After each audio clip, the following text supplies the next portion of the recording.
removing the exhaust from a 2003 Jaguar S-Type. That's what today's episode will be all about, so stick around.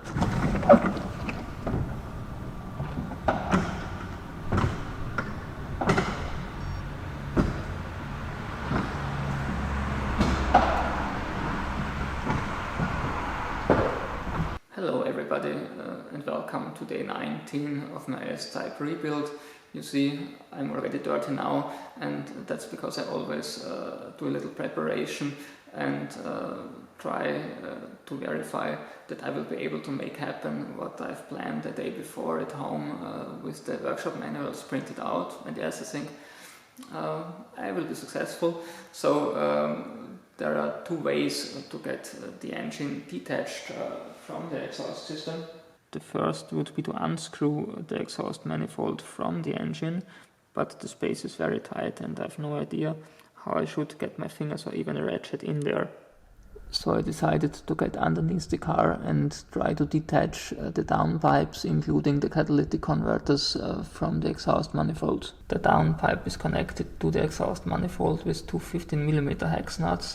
The one you see here is quite easy to access, but the other one on the opposite side is hidden behind the exhaust and hardly accessible because of the bell housing almost touching the catalytic converter.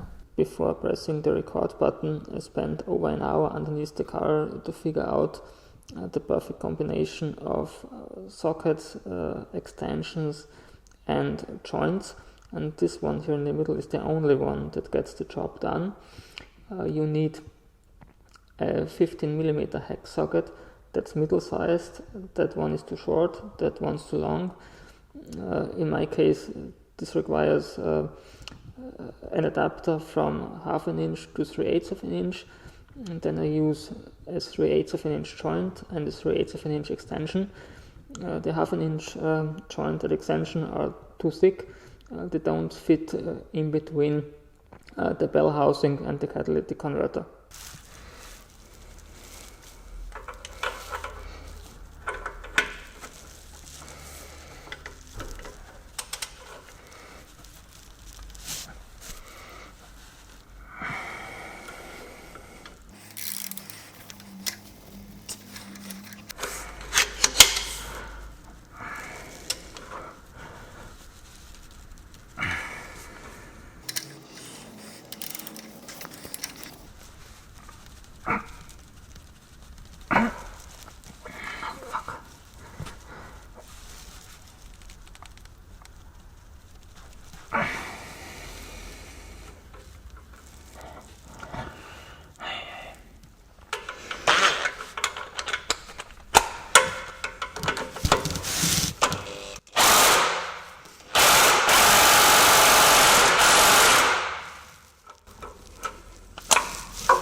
You saw it, no chance even to detach the first easy nut, and not even with the help of an impact wrench, so I will now have to do what I didn't want to do. I will try to unscrew the exhaust manifold from the engine.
The exhaust manifold heat shield has been removed, and I now try to unscrew the at least 6 nuts that hold the exhaust manifold itself in place.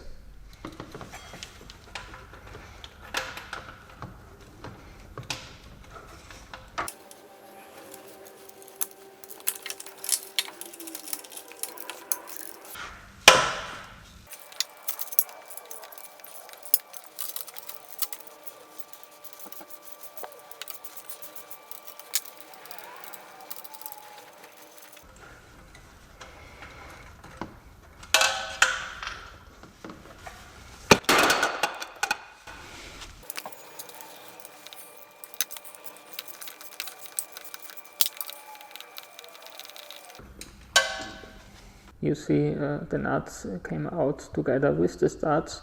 To break them loose, I used a 13mm hex socket, a joint, an extension, and of course a big ratchet. To get the remaining 3 nuts and studs detached, I have to move to the front of the car.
And the last one.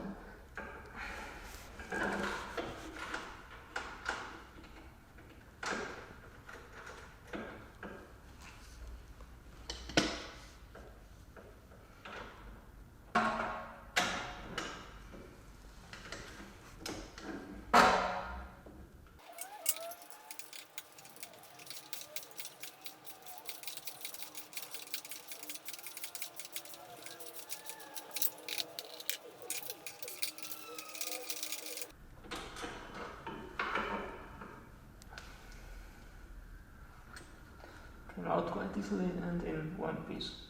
It took a few hammer strokes to break the exhaust manifold free from the cylinder head. The one stud I had left there for safety reasons came out itself, but not in one piece. So both studs at the ends of the manifold broke, and I think they are prone for that.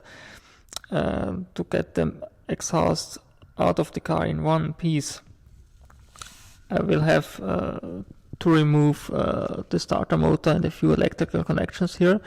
There's not enough time to do this today, so good chance for the first cliffhanger in this video series. If you liked today's video, please give it a thumbs up or even subscribe to my channel. See you back next time. Goodbye.